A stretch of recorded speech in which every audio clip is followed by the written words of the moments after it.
He's saying don't test America and don't test Donald J. Trump. We are not just a superpower. We were a superpower.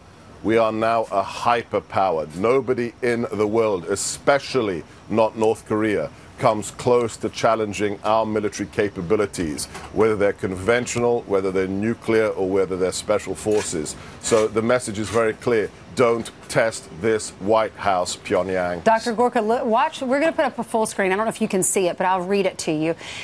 It shows the amount of time it would take for a nuclear weapon to make it here to the United States. I bet he has memorized this. To hit New York, 38 to 39 minutes. To hit Chicago, 37 to 38 minutes. Los Angeles, 33 to 34. And Hawaii, only 20 minutes. Should we be concerned about this? Look, we're not taking the actions that we've taken, especially at the United Nations Security Council, which was a historic vote this weekend. We're not taking them because there isn't a threat. We're taking them because North Korea represents a grave threat. To quote Secretary Tillerson, General McMaster, the President, Secretary Mattis, a grave threat, right, not only to the region but to the United States. Nevertheless, you look at the phrase from the Cold War, the correlation of forces. We are a hyperpower. North Korea is a very, very insignificant threat in terms of scale.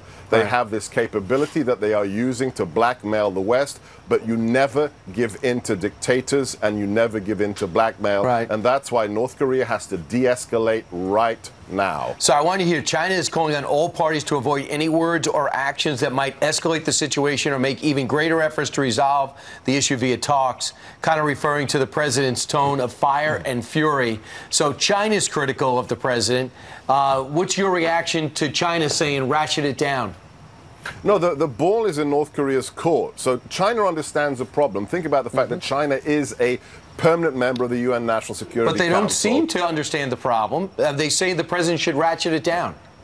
No, look, everybody knows the ball is in Pyongyang's court. They can send a very simple signal, a signal that costs them nothing.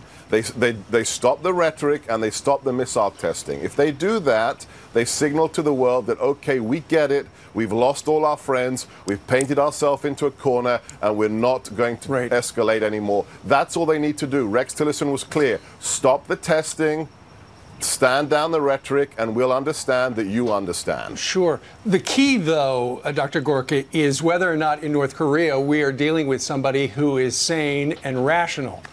Are we? Look, I think if you look at the last 30 years of activity from North Korea under this leader or his father or grandfather, it's a pattern. No matter how strange and hyperbolic their rhetorical flourishes are, their saber rattling with words, at the end of the day, all they're doing is trying to extort things out of the West. This was facilitated under the White House of Bill Clinton. The Obama White House made it even worse. You know, this is extortion, nothing less. So you're saying, Dr. Gorka, are you saying they have built an atomic bomb to shake us down for stuff? Look, it's absolutely clear. It's absolutely clear. This is a regime, because it is so Stalinist and because it cannot provide for its own people, it has to extort concessions from the West.